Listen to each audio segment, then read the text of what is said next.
Legal, já estamos de volta com o nosso programa de análises aqui no Mundial Telenotícias e está chegando a hora. Nesta terça-feira, a primeira turma do STF começa a analisar a denúncia da PGR contra Bolsonaro e mais 7 acusados do chamado primeiro grupo, ou Núcleo 1. A análise da denúncia deve acontecer em 2 sessões, uma na terça-feira, em 2 horários, às 9h30 e às 14 horas, e outra na quarta-feira, dia 26, às 9h30 da manhã. Se a denúncia for aceita, Bolsonaro e os outros acusados se tornarão réus e responderão a um processo criminal. O julgamento tem grande repercussão política e pode definir o futuro do ex-presidente e seus aliados. Caso a primeira turma do STF aceite a denúncia, o que provavelmente vai acontecer, inicia-se imediatamente a ação penal, que compreende várias etapas. São elas: 1. Instrução processual. Nesta fase, são coletadas provas, ouvidas testemunhas e realizados os interrogatórios dos réus. As defesas podem requerer diligências adicionais, como perícias e outras investigações. Não há um prazo fixo para a conclusão desta etapa, pois depende da complexidade do caso e das solicitações das partes envolvidas e da disposição dos magistrados para que o processo corra em velocidade recorde. Número 2. Alegações finais. Após a instrução, tanto a Procuradoria-Geral da República, a PGR, quanto as defesas apresentam suas alegações finais, resumindo os argumentos e provas que sustentam suas posições. Cada parte geralmente tem um prazo de 5 dias para essa manifestação. E por último, a terceira parte, julgamento de tudo isso aí. Concluídas as alegações finais, o relator do caso, ministro Alexandre de Moraes, elabora o seu voto e submete o processo à apreciação da primeira turma do STF. Embora não haja um prazo definido para que isso aconteça, há uma expectativa de que o julgamento termine ainda no primeiro semestre de 2025. É importante destacar que, devido à complexidade e relevância do caso, os prazos podem variar. Portanto, não é possível, até o momento, determinar com precisão a data exata do julgamento após a aceitação da denúncia. Se condenados, os réus poderão pegar até 28 anos de reclusão. E é justamente aí que mora o problema. A reação à aceitação da denúncia pela primeira turma já vai provocar o anúncio das sanções contra os magistrados brasileiros, estabelecidas pelo governo de Donald Trump.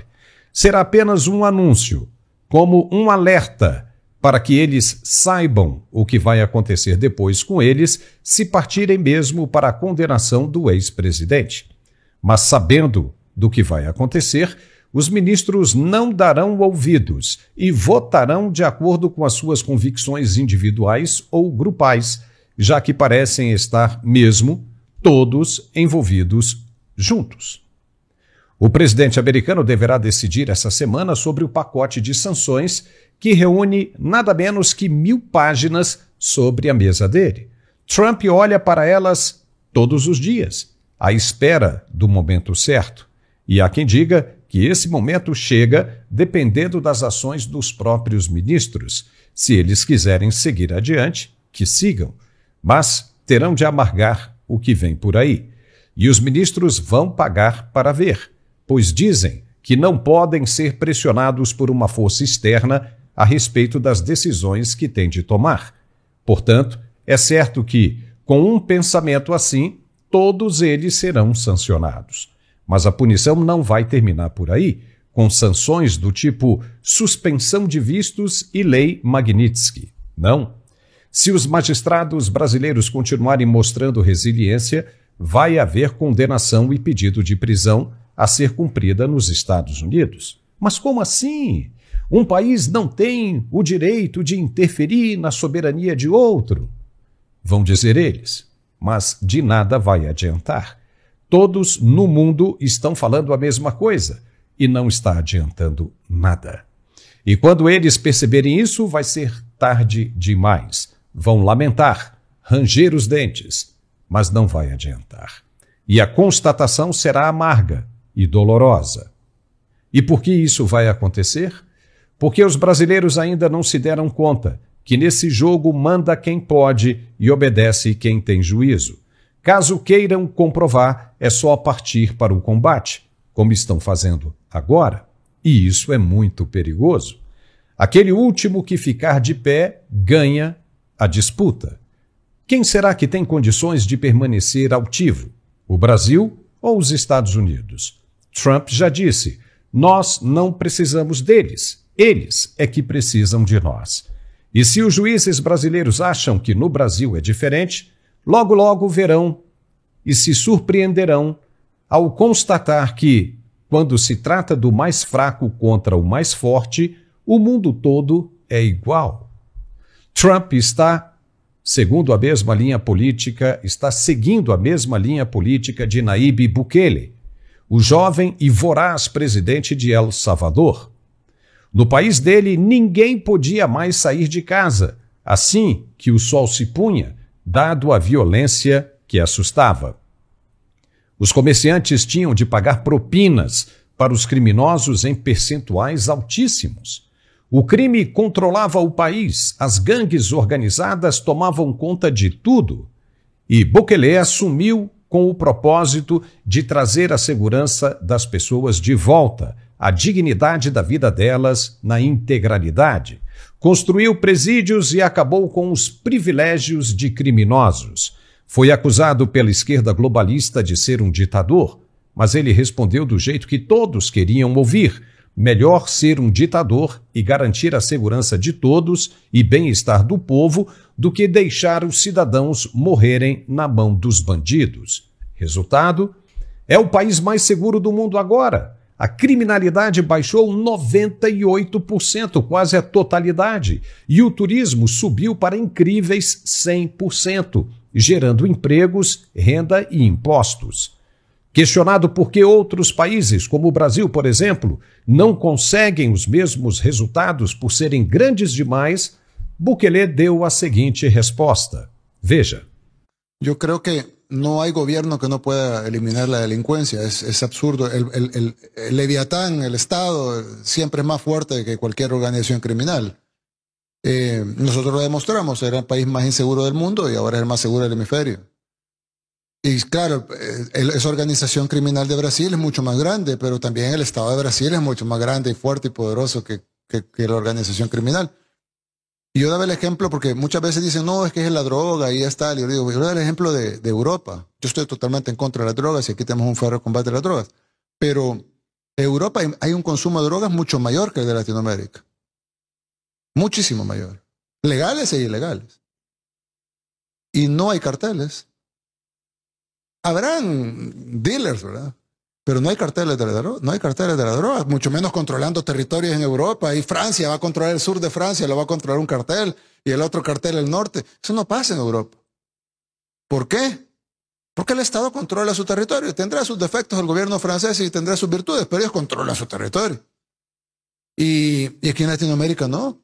No podemos controlar el territorio. Tenemos que dejarle esa zona a los carteles, la otra zona a la organización criminal, la otra los barrios a las pandillas. No puede ser. Algo tiene que estar mal. No puede ser que países saturadísimos de gente como la India o China tienen controlado su territorio. Países modernos como Europa Occidental tienen controlado su territorio. Estados Unidos, que es un país con mucha criminalidad, un país con muchos problemas de drogadicción, de pobreza, etcétera, no tiene un solo milímetro controlado por un cartel. No ves si no, es que el cartel controla el South Dakota, ¿verdad? O sea, no hay nada de eso. No, ¿por qué en los 50 estados de los Estados Unidos con problemas? Porque Estados Unidos está lejos de ser la sociedad ejemplo, ¿verdad? Pero ¿por qué no hay ningún estado de los Estados Unidos, de los 50 estados, que esté controlado por un cartel? O Canadá, que el 80% está deshabitado. Que lo que pasa es que en Brasil tenemos la selva. Canadá tiene territorios impenetrables, que no se puede pasar, tundra y de todo. Y no hay nadie que controle un pedacito, no hay una organización criminal que nosotros controlamos esta esquinita de Canadá, sería impensable. Inmediatamente llegaría el ejército canadiense y lo sacaría de ahí. Y aquí en Latinoamérica controlan sectores grandes de México, controlan sectores grandes de Colombia, controlan sectores grandes de Brasil. ¿Cómo es posible que una organización criminal se puede agenciar un territorio entero y el gobierno no los puede sacar? Porque están en el gobierno. Por eso. Entonces, definitivamente, pero parte de todo porque obviamente solucionar está la teoría y la ejecución. La ejecución tendrá sus complejidades, pero principalmente hay que partir de la teoría, y es que no hay Estado que no pueda eliminar la delinquência. Uou! Viu aí? Indiretamente, o presidente de El Salvador disse que o crime organizado está dentro do poder no Brasil, dentro das instituições, e que para acabar com a criminalidade só mesmo identificando e expurgando o sistema de dentro para fora.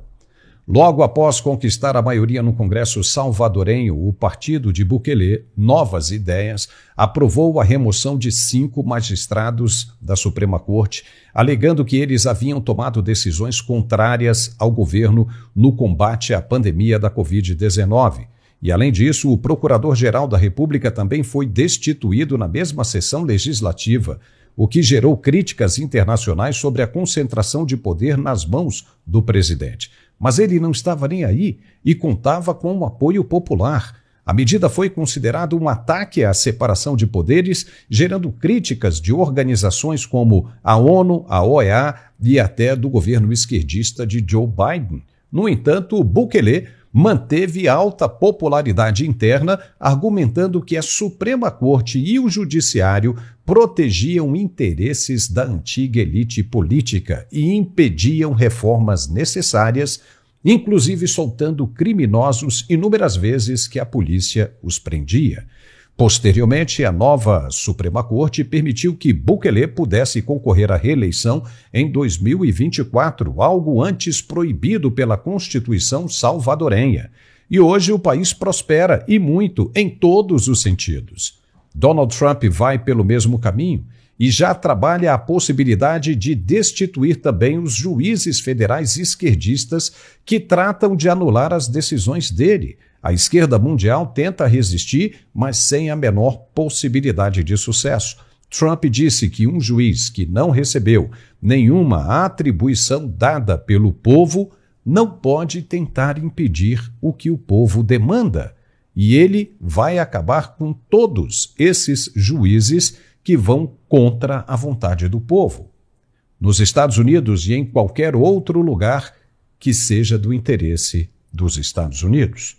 Com base nessas evidências, fica muito fácil perceber que punições severas irão recair sobre a cabeça dos magistrados brasileiros em breve, que parecem mesmo estar pisando fundo no acelerador como se não houvesse o amanhã. Eles querem peitar, talvez achando que aparecendo como bravos em algumas redes de comunicação não oficiais vai fazer com que as punições se dispersem. Não vai. E o que vão ver na televisão é outro tipo de notícia que não vai agradar a nenhum deles. Infelizmente, para todos, é o que vai acontecer. Não há como fugir disso.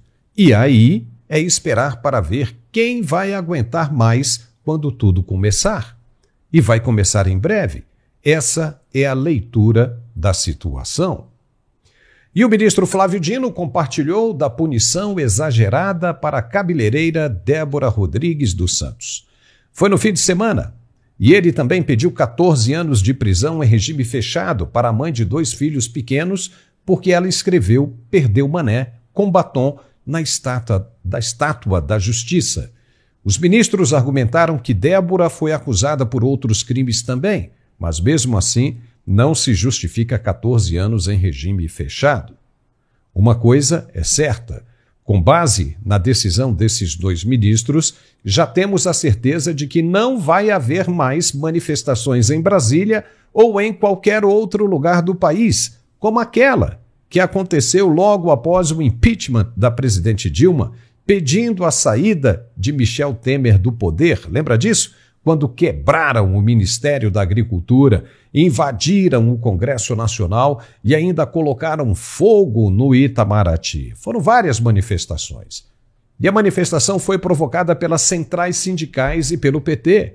Não vai mais acontecer, papai. Nunca mais. Certo? Porque se acontecer, todos eles, todos mesmo, os manifestantes terão de pagar também de 14 a 17 anos de cadeia, mesmo pertencendo a centrais sindicais ou ao PT, ou não. E mais, qualquer pichador, sendo menor ou não, que pichar viadutos, estátuas, paredes ou qualquer patrimônio público deverá pegar 14 anos de cadeia. Correto? Porque vai haver essa jurisprudência. Então, se estão pensando em punir apenas Bolsonaro, é melhor prestar muita atenção no tiro no pé que estão dando também. Essa gente de esquerda adora fazer manifestação e destruir tudo. Será que vão aguentar de agora para frente ficar sem fazer manifestação? Porque vai ter de cortar na própria carne também. Vai ter de colocar gente da esquerda na cadeia também quando se manifestarem. Será que eles estão preparados? Será que eles vão aguentar ficar sem quebradeira? Veja o que disse o senador Cleitinho. Você não aceita injustiça, você compartilha esse vídeo para todo o Brasil. Você sabe onde que eu tô, gente? Eu tô aqui na UNB, na Universidade Federal de Brasília, nessa estátua aqui do John Lennon. Olha isso aqui pra você ver, gente. Sabe o que aconteceu com ela? Olha isso aqui, ó. Ela é um patrimônio público. Ela está toda pinchada. Sabe por que eu tô fazendo esse vídeo aqui? Porque a Débora acabou de pegar agora uma condenação de 14 anos por ter pinchado, coloque a matéria, por ter colocado lá escrito, perdeu mané na estátua do STF. É justo ter pegado 14 anos de prisão? Será que essas pessoas que vêm cá pinchar patrimônio público pegam 14 anos de prisão? Vamos dar uma rodada aqui na faculdade, na universidade, pra vocês verem o que tá acontecendo aqui. Vem comigo. Aqui, pessoal, já tô dentro da universidade aqui, ó, toda pinchada aqui, ó. Morte ao latifúndio. Aí, ó, toda pinchada. Vem comigo que eu vou mostrar a marca, não pode faltar, ó, PT. Vem comigo, tem mais. Estão achando que eu tô debaixo de um viaduto, que eu tô debaixo de ponte? Não, eu tô numa universidade federal. E olha isso aqui, gente, ó. Toda pinchada. Vem cá, mostra aqui, ó. Olha aqui. Aqui, ó, mostra aqui, ó. Toda pinchada. E vai tudo aqui, ó. Toda pinchada. Aí eu faço uma pergunta pra vocês. Esse pessoal que fez isso aqui também pega 14 anos de cadeia por ter pinchado patrimônio público? Pois pau que dá em Chico tem que dar em Francisco. Eu vou entrar com um projeto de lei agora, então, que qualquer pinchação em patrimônio público, em universidades federais que tem no Brasil inteiro, dessa maneira que está aqui, tem que pegar 14 anos de cadeia. Mas o mais importante aqui é combater essa injustiça com a Débora. A gente tem que votar nesse o mais rápido possível. Pode ter certeza que a gente vai fazer isso tudo dentro do Congresso Nacional para que isso possa ser votado o mais rápido possível. Vamos para cima, tamo junto. Viu aí? Ele está certo. O que tem que ser resolvido agora é a anistia da Débora. Mas e aí? Se passar, vai ter que ser para todo mundo. Qualquer jovem que for pego pichando o viaduto que acaba de ser entregue vai ter que pegar 14 anos de prisão também. Qualquer um que pichar qualquer outra coisa, ou se tiver manifestação de sindicalistas, de CGT, CUT, seja lá o que for, 14 anos de prisão também, se danificar um patrimônio público. Se houver quebradeira, invasão de prédio público, a mesma coisa, 14 e 17 anos. Estão preparados para isso? Os caras não estão refletindo, não estão pensando no dia de amanhã, no futuro, e cometem absurdos atrás de absurdos. Quer um outro exemplo? Como explicar as falas do deputado André Janones, do Avante por Minas Gerais, que veio a público recentemente pedir uma condenação maior para a cabeleireira Débora? Você vai ver o vídeo dele daqui a pouco.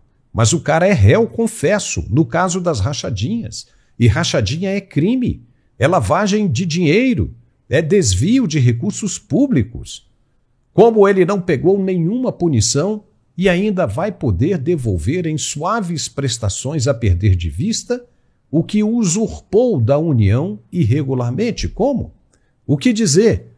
Como é que um criminoso confesso ainda vem pedir para que o Supremo Tribunal Federal aumente a punição de uma mãe de família, sendo que ele foi absolvido dos crimes que cometeu? Veja o que ele disse. Pessoal, um absurdo que acaba de acontecer no STF. Eu peço que vocês me ajudem a denunciar o senhor Alexandre de Moraes, o ministro do STF, que acaba de dar uma decisão absurda, onde ele condena a senhora Débora Rodrigues dos Santos a 14 anos de prisão. Isso mesmo, Só 14 anos de prisão. Como se a Débora tivesse tentando matar uma pessoa, como acontece todos os dias no nosso país. Não. A Débora foi muito além, senhor ministro Alexandre de Moraes. A Débora não tentou matar uma pessoa. A Débora tentou dar poderes para o senhor Bolsonaro para matar quantas pessoas ele quisesse. É essa ditadura que a Débora estava defendendo para o nosso país. A Débora estava defendendo, e ela foi as últimas consequências para isso.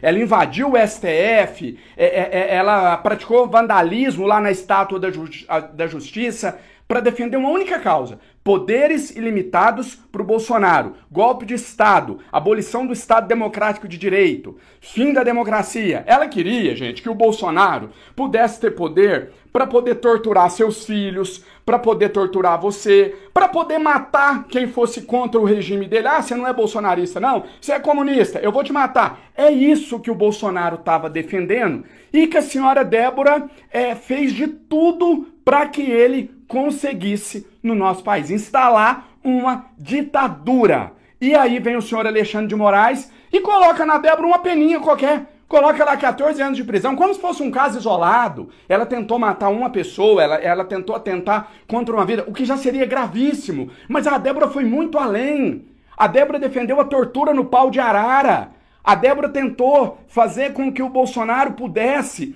matar, que o Bolsonaro pudesse torturar sem pagar por isso, para implementar a ideologia dele. Então fica aqui o meu repúdio, vocês sentem o dedo, compartilhem esse vídeo e a gente espera que os outros ministros possam rever a decisão do ministro Alexandre de Moraes e dar uma pena justa para essa canalha, essa bandida que tentou acabar com a democracia, tentou entregar os nossos filhos, os nossos pais, os nossos familiares nas mãos de um golpista ditador sanguinário que é Jair Messias Bolsonaro.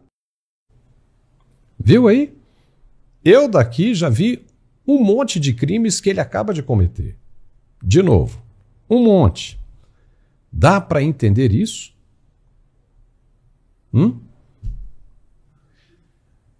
Olha só, em Cristo, segundo Lucas, Jesus diz o seguinte: por que vês tu o cisco no olho do teu irmão e não percebes a trave que há no teu próprio olho? Como podes dizer a teu irmão: irmão, deixa-me tirar o cisco do teu olho, quando tu não vês a trave no teu próprio olho? Hipócrita! Tira primeiro a trave do teu olho, e então poderás enxergar bem para tirar o cisco do olho de teu irmão. Não existe árvore que dê frutos ruins, nem árvore ruim que dê frutos bons. Toda árvore é reconhecida pelos seus frutos. Não se colhem figos de espinheiros, nem uvas de plantas espinhosas. O homem bom tira coisas boas do bom tesouro do seu coração, mas o homem mau tira coisas más do seu mau tesouro, pois sua boca fala do que o coração está cheio. Impressionante como o homem ruim não aprende nada do Estado Democrático de Direito. Nós vamos conversar agora com o nosso analista de geopolítica, Gerson Gomes. Gerson, seja muito bem-vindo, espero que seu fim de semana tenha sido muito bom. O pacote de sanções que o presidente Donald Trump tem sobre a mesa dele parece que vai sair tão logo os ministros do STF decidam condenar o ex-presidente Bolsonaro. O que você acha dessa situação, Gerson? Gerson, Agora sim. Agora estou te ouvindo bem. Pois é, Paulo, muito bom estar de volta hoje, depois do final de semana. Um final de semana que nos também trouxe algumas notícias ruins aí do Brasil que reverberaram aqui nos Estados Unidos, com certeza. Mas a nossa audiência tem acompanhado que essa escalada que está acontecendo no Brasil, ela vem, de certa maneira, sendo acompanhada também pelos parlamentares aqui dos Estados Unidos, pelo Departamento de Estado, e que, como você bem disse, parece que tem uma estratégia específica para cada um dos países. Veja, por exemplo, que hoje nós ouvimos pela primeira vez o governo Donald Trump partindo de maneira mais contundente contra os países que estão negociando com o petróleo da Venezuela. Veja que coisa interessante. Até então, nós tínhamos o governo Biden sendo bastante condescendente, inclusive num acordo que o Brasil foi um dos garantes ali em Barbados, permitiu que a Venezuela utilizasse do seu petróleo, do ouro, prometendo restabelecer o processo democrático. Não aconteceu. Agora, com o Donald Trump, ele já retirou, inclusive, o aval para que empresas americanas continuem explorando petróleo na Venezuela e agora foi além. Ele já, hoje, anunciou que colocará uma sanção, ou seja, uma tarifa de 25% sobre todos os produtos de qualquer país que negociar com o petróleo da Venezuela. Isso é uma escalada em uma estratégia que visa, obviamente, reverter aquilo que a gente viu daquela eleição fraudada, na qual Edmundo González foi o vencedor e Maduro insiste na manutenção de uma ditadura. Vamos ao Brasil agora. O que acontece no Brasil, que inclusive é conhecido ou reconhecido no mundo todo como um país, teoricamente, uma república democrática, um país que tem uma Constituição, inclusive uma Constituição nem tão antiga assim, que a última foi homologada em 1988. Mas o que diz a nossa legislação, Paulo, sobre especificamente o que está acontecendo na Suprema Corte hoje?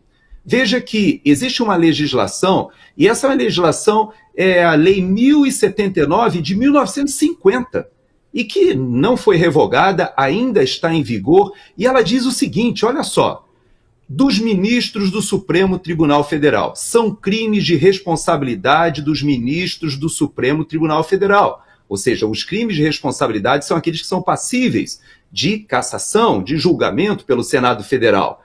Diz lá, o número 2, proferir julgamento quando, por lei, seja suspeito na causa. E, Paulo, é óbvio que nós temos vários desses ministros, que inclusive você citou alguns aqui no programa hoje, que esta semana votarão pela admissibilidade da denúncia oferecida pela PGR. E se eles, de fato, participarem desse julgamento, vários deles estarão incorrendo em suspeição e em crime de responsabilidade. Veja, por exemplo, o caso do Zanin. Você lembra, Paulo, quando ele foi sabatinado no Senado Federal, ele foi arguido, inclusive, eu me lembro do senador, se eu não me engano, Alessandro.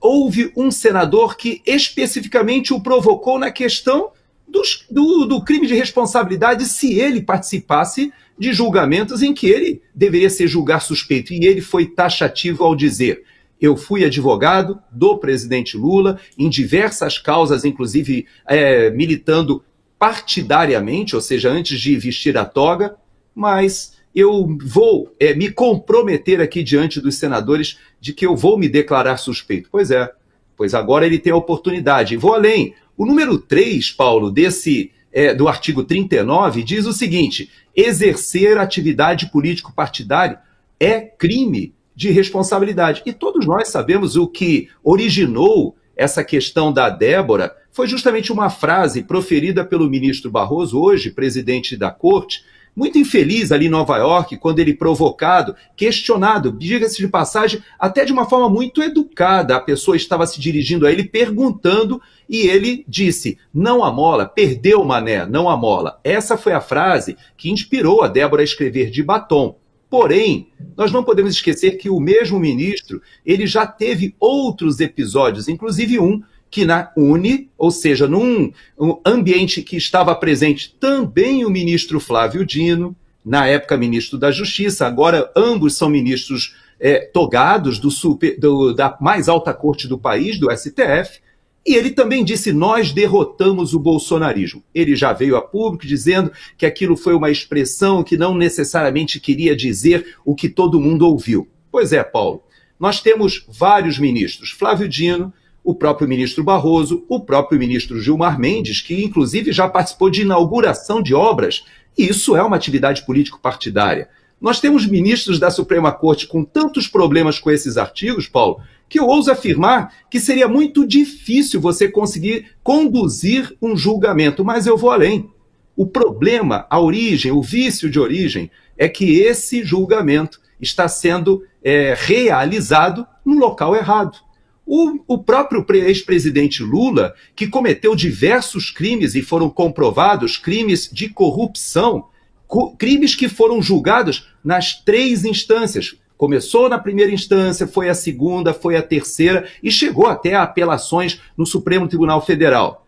Por que é que esse grupo agora e o próprio presidente Bolsonaro está sendo julgado no Supremo Tribunal Federal? E não só ele, a Débora e todos os outros, porque hoje, Paulo, já são quase 500 que foram condenados a penas de 14, 15, 16 e até 17 anos de prisão, simplesmente por estarem presentes. E eu digo simplesmente por estarem presentes, porque até o momento, o que mais realmente foi comprovado de ter feito um dano ao patrimônio foi a Débora, que simplesmente com um batom que foi lavado no dia seguinte escreveu uma frase que saiu dos lábios do presidente da Suprema Corte. Ou seja, é óbvio que ela colocou o seu protesto ali naquela estátua que representa a deusa grega Têmis, que deveria representar a justiça, e eu sempre faço essa ressalva, no caso da obra de escultura brasileira, dali do escultor mineiro, que fez aquela obra muito bonita, ele não colocou a balança, colocou só a espada no colo da deusa Têmis. Pois no Brasil, hoje, de 2025, a justiça é escrita com letra minúscula e, infelizmente, esses ministros hoje rasgam a Constituição, rasgam a lei e chamam a si um processo que, obviamente, sequer deveria estar tramitando no STF, né, Paulo? Ô Gerson, vamos só relembrar aqui um pouquinho, me chamou a atenção aqui, qual é o artigo da Constituição que você disse que um juiz, um magistrado não pode proferir um julgamento onde ele é considerado parte do processo? Suspeito. Suspeito. O que acontece? Olha, essa é a Lei 1079, é uma lei de 1950, e é interessante que quem elaborou essa lei parece que escreveu pensando em 2025. É impressionante. Por quê? Está escrito, artigo 39, são crimes de responsabilidade dos ministros do Supremo Tribunal Federal. Então, isso não foi revogado, continua vigorando, e esses crimes de responsabilidade são exatamente aqueles que são passíveis de cassação e que o Senado Federal em algum momento os enfrentará. Eu digo em algum momento, viu, Paulo? Porque tanto a questão de proferir julgamento quando por lei seja suspeito da causa, que é óbvia, a suspensão do ministro Alexandre de Moraes chega a ser ridícula, porque é claro, é evidente que ele se declara vítima, inclusive já veio a público dizendo que nos autos foi descoberto que havia tramas para assassiná-lo, havia tramas inclusive para enforcá-lo em praça pública, havia tramas para sequestrá-lo e levá-lo a Goiânia e no meio do caminho executá-lo. Tudo isso que ele coloca já o torna obviamente suspeito porque ele se declara vítima. E é claro, é evidente que ele também conduziu o processo, ele é relator, ele instruiu, ele foi o responsável, por exemplo, pela morte do Clesão. Por quê? Porque ele chamou a si todos os quase 2.000 processos do que aconteceu no dia 8 e 9, e eu faço questão de dizer 9, porque 9 foram aqueles que foram presos na frente do QG do Exército, e vários deles sequer foram à Praça dos Três Poderes. Mas para os ministros da Suprema Corte, que endossam essas arbitrariedades, esses crimes do ministro Alexandre de Moraes, o que eles estão respaldando são duas coisas terríveis. A primeira, eles estão respaldando a ideia de um crime multitudinário, não dando possibilidade a que vários dos cidadãos inocentes que estão sendo julgados sejam analisados individualmente, ou seja, sejam individualizadas as suas condutas para saber aqueles que, por exemplo, estavam impedindo os arruaceiros de quebrar e também aqueles que sequer foram à Praça dos Três Poderes. Mas na mente do Supremo Tribunal Federal existe um segundo problema ainda pior. Eles endossam a tese do golpe de Estado. E é isso, Paulo, que é ridículo. Todo o país sabe que não houve uma tentativa de golpe de Estado. Nós sabemos o que aconteceu no dia 1º de janeiro, em que o presidente Lula subiu a rampa do Planalto calmamente. Nós sabemos que pelas redes sociais foi convocada ali uma manifestação para ser feita acampando-se na frente do Congresso Nacional. E eu me lembro que nas redes sociais o que mais havia era o seguinte: Acabou, chegou o momento, não adianta ficar na porta dos quartéis. As Forças Armadas já disseram que não vão fazer nada. Ou seja, vamos acampar na frente do Congresso Nacional. Essa era a estratégia, o pessoal ia para lá para protestar. Aliás, foram bem respeitosos, porque respeitaram o dia 1º, ou seja, a posse de Lula, não houve um incidente. E no domingo subsequente, eles queriam fazer o contraponto daquele domingo anterior, da Praça dos Três Poderes tomada de vermelho, eles queriam tomar de verde e amarela. Inclusive, foram escoltados pela Polícia Militar do Distrito Federal. Inclusive, um oficial da Polícia Militar do Distrito Federal foi num carro de som e disse: vocês acompanharão, serão revistados na altura da rodoviária, vocês caminharão pela contramão, com viaturas da polícia, só podem utilizar 2 faixas de rolamento. Isso tudo foi respeitado. E todos eles foram levados para um ardil, para uma armadilha, que inclusive, Paulo, o ministro hoje da Suprema Corte, que também não se declara suspeito e por isso está cometendo um crime de responsabilidade, que é o ministro Flávio Dino, nesse dia estava na sua sala, já declarou que viu os manifestantes avançando, ele tinha pelotões da Guarda Nacional armados e equipados com equipamentos de controle de distúrbio. Para quem não entende isso, uma coisa é você enfrentar uma turba com munição real, você pode colocar em risco as pessoas, mas existem equipamentos apropriados, escudos, capacetes, munição de borracha, como a gente chama, de elastômetro, ou seja, existe a capacidade de evitar. Mais ainda, o ministro do GSI, general Gonçalves Dias, que eu não vi em nenhum momento nem citado entre esses que foram arrolados, que agora será tratada a admissibilidade dessa acusação da PGR, eu não vi ele nem citado, mas, no entanto, ele recebeu os informes de inteligência dizendo que haviam dezenas de ônibus se deslocando para Brasília para o protesto, havia possibilidade disso sair do controle. E qual foi a responsabilidade dele ou qual foi a providência? Existe um oficial general de 3 estrelas, general Penteado, que quando foi arguido na CPI do Distrito Federal, afirmou peremptoriamente que o ministro do GSI foi responsável pelo que aconteceu porque não tomou as providências em momento oportuno, ou seja, com tempo hábil. Por quê? Porque o Brasil tem em Brasília um batalhão de infantaria inteiro somente à disposição da segurança do Palácio do Planalto. E tem o regimento da Guarda, que estava, inclusive, nesse dia, como se fosse um dia normal, regimento de Cavalaria de Guarda, o regimento de Dragões de Independência, estava ali como se fosse um domingo normal. Mas existe o batalhão da Guarda Presidencial, que só foi acionado muito depois, quando já estava a confusão formada. Então, Paulo, nós sabemos a história. O brasileiro sabe da história, só que agora, no ambiente internacional, também já se conhece a história. E vou além. Todo mundo sabe o que aconteceu no 6 de janeiro de 2021 aqui nos Estados Unidos. Isso está sendo revertido. A história está sendo melhor contada. As imagens estão liberadas. Isso inexoravelmente vai acontecer no Brasil. Então, esses ministros da Suprema Corte, que agora, de maneira, eu diria, no mínimo irresponsável, eles estão participando desse julgamento, eles estão se condenando, eles estão se incriminando e, em algum momento, serão responsabilizados, Paulo. Olha, os ministros têm nas mãos agora a chance de corrigir toda essa injustiça. Eles poderiam entender que não deu certo, se é que havia um plano para qualquer outra coisa anteriormente, não deu certo, seja ele qual for, e tem a chance agora de corrigir isso, a começar pela cabeleireira Débora. O ministro Luiz Fux já pediu vista do processo, vai ficar um mês aí, dá uma congelada, dá uma estudada, ver como é que fica a situação. Parece que ele entendeu que 14 anos realmente é um exagero, não é, para esse tipo, né, de crime, né, que estão chamando de crime, ou seja, de contravenção. É um crime porque você, né, teve, né, uma participação numa depredação de um patrimônio público e invasão, né, de uma instituição, né, governamental. Mas isso já aconteceu anteriormente, nós falamos aqui, e ninguém pegou pena nenhuma. Por um lado, a gente já vê uma jurisprudência nascendo aí.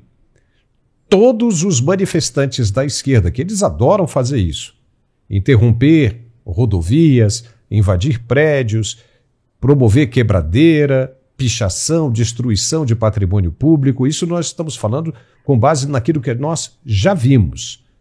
Então, com base nessa jurisprudência, isso não pode mais acontecer.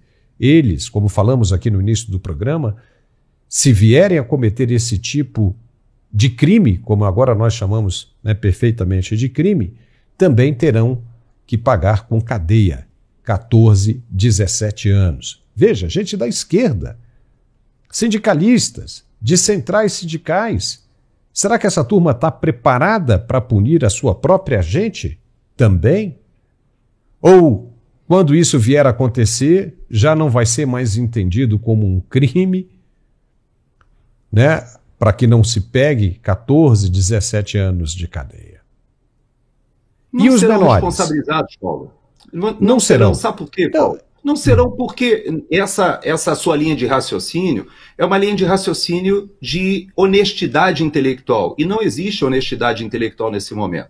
Veja que o Janones, por exemplo, ele cometeu vários crimes ali. Esses crimes, inclusive, que ele cometeu na sua fala, eles devem ensejar, tanto da parte do presidente Bolsonaro e até da própria Débora, ações civis ou cíveis, né? Ações que vão pedir dele algum tipo de indenização. Porque, por exemplo, ele afirmou que a Débora invadiu o STF e ela não entrou no STF.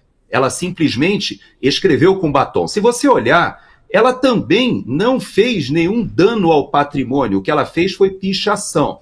O dano ao patrimônio é quando você realmente faz um dano que é excessivo, irreparável, ou que demanda um reparo muito difícil. Não é o caso dela. Você sabe que pichação, ele dá mais ou menos 1 ano de prisão, que na verdade é convertido. Se for considerado um dano expressivo, são 3 anos. Ela já está presa há 2 anos, preventivamente, só porque o ministro Alexandre de Moraes sabe que ela acabou se transformando numa espécie de figura emblemática do que aconteceu. Assim como o Clezão estará associada à morte do Clezão, a sua, no mínimo, né, indiferença do que estava acontecendo com o Clezão, porque todos sabiam, havia relatórios inclusive da PGR, e a morte do Clezão, ela será imputada ao ministro Alexandre de Moraes, com certeza, para sempre. Em algum momento, inclusive, ele será responsabilizado. Da mesma forma, essa questão da Débora, ela também se transformou em algo tão emblemático que ele resolveu deixá-la presa 2 anos, inclusive não dando a ela a prerrogativa ou benefício que é dado a traficantes, mulheres, que porque têm filhos pequenos, lhes são permitidos, inclusive, a prisão domiciliar, para que as crianças não sejam prejudicadas. Mas ela não. Ela é uma bolsonarista. Ela é uma ativista de direita. E na tese do ministro Alexandre de Moraes, ela estava ali participando de um golpe de Estado, de uma abolição violenta do Estado Democrático, de uma associação criminosa armada, violenta. E é claro que houve tudo isso no dia de violência? Houve. Só que, Paulo, a violência que aconteceu no dia, as pessoas que participaram dessa violência, eu posso te afirmar que eu tenho pelo menos 20, 30 pessoas que eu consigo identificar da minha casa nas imagens e que não foram levadas para a Papuda. E eu vou além. Você lembra que nós falamos do jornalista do Intercept que foi lá na Argentina? Pois é, aquele caso que ele também faltou com a verdade, também difamou o brasileiro, porque o brasileiro apresentou um documento dizendo que ele tem autorização do governo da Argentina para trabalhar. Ele, inclusive, não tem nem nada que pese sobre ele lá na Argentina, porque ele regularmente se apresentou. Mas você sabe que existe uma coincidência que eu nem sei se eu cheguei a comentar com você fora do ar, Paulo. Aquele processo, aquele rapaz que foi preso e que o Intercept foi buscar lá na Argentina, ele foi preso com um outro chamado Geraldo. Esse Geraldo, ele tinha uma tatuagem de asa nas costas, Paulo. E lá na Papuda, todos os patriotas o apelidaram de Asa por causa dessa tatuagem. Você sabe que esse Geraldo, Paulo, ele foi o único dos infiltrados que, por acaso, talvez por um deslize, foi levado para Papuda junto com os patriotas? E sabe o que aconteceu com o Geraldo? Ele foi inocentado pelo ministro Alexandre de Moraes e foi mandado embora, inclusive sem nenhum tipo de pena e nenhuma responsabilidade. Você sabe por quê? Porque ele não era bolsonarista. Porque ele admitiu que estava lá, e inclusive há imagens de que ele depredou Não, mas ele é um depredador do bem. Ele é um depredador do amor, porque afinal ele estava lá para impedir que os bolsonaristas se manifestassem e ele resolveu quebrar tudo e jogar a responsabilidade, como há muitos infiltrados, Paulo. Eu vou dizer uma coisa para você, eu já coloquei nas minhas redes sociais, no próximo programa ou na semana que vem, eu vou trazer para você algumas imagens de uma moça. Essa moça, ela entrou no Palácio do Planalto e preparou o cenário. Ela arrancou cortinas, tirou quadros de posição, cuidadosamente ela mexeu nos tapetes para dar um ar de que havia ali um movimento. Isso ela fez antes da chegada dos manifestantes. Só tem uma coisa, Paulo, o rosto dessa moça está perfeito nas imagens. E eu perguntei para as mulheres que foram para a colmeia, essa moça foi com vocês? Não, não foi. A única que acabou sendo presa depois e que ficou isolada, quase que num confinamento de isolamento, realmente, essa foi a tal da Priscila.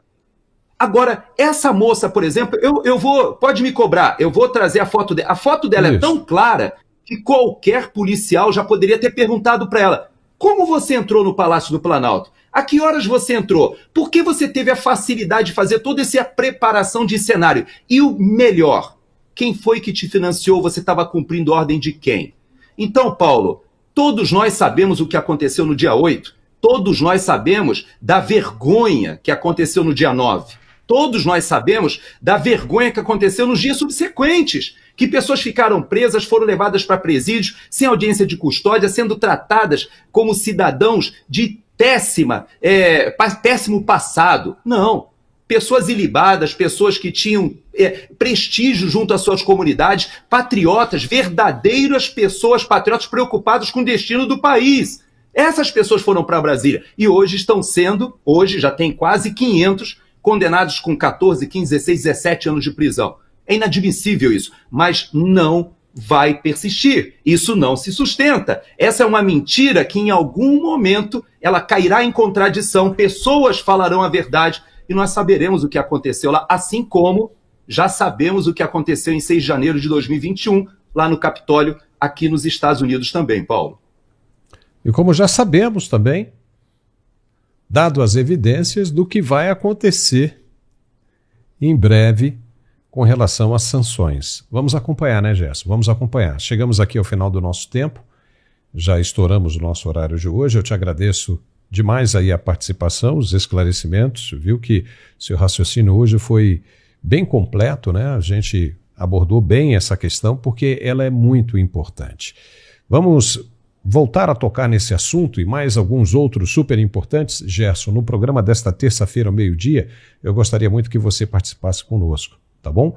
E para o de hoje, muitíssimo obrigado pela sua participação. E até amanhã, viu? Até amanhã, Paulo, se Deus quiser.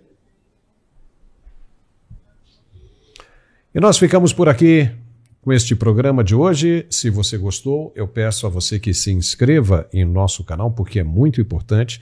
Nós temos uma meta a cumprir e esperamos chegar nessa meta, alcançar essa meta o mais rápido possível, que é de 1 milhão de inscritos. Quando a gente alcança essa meta, o YouTube entende a relevância do conteúdo e espalha o vídeo para um número maior de pessoas, cada vez mais.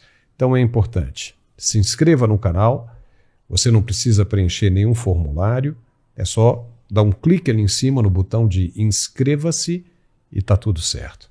Muitíssimo obrigado pela sua companhia, um forte abraço e nos vemos de novo nesta terça-feira ao meio-dia.